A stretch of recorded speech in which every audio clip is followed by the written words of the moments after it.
সাক্ষী দিবে, মুজাহিদের পক্ষে ঢাল সাক্ষী দিবে, তীর সাক্ষী দিবে, এই জমিন সিজদাগিরের পক্ষে সাক্ষী দেবে আল্লাহ তোমার এই বন্দা আমার বুকের মধ্যে কপাল ঠেকায় তোমাকে সেজদা করছে।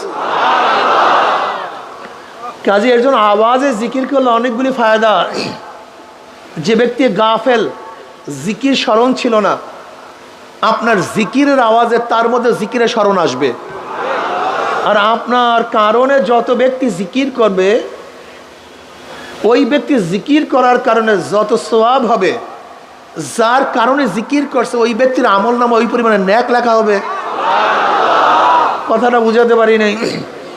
এই মাজলিস ধোলাই কারখানা, শুধু ধোলাই কারখানাই নয়, অন্য রওয়ায়াতের মধ্যে আছে মামিন কওমিন ইজতামাউ ইয়াজকুরুল্লাহ তাআলা লা ইউরিদুনা বিযালিকা ইল্লা ওয়াজহাহু ইল্লা নাদাহুম মুনাদি মিনাস সামাই আন কুমু মাগফুরাল লাকুম কদ বুদ্দিলাস সাইয়্যাতুম হাসানাত।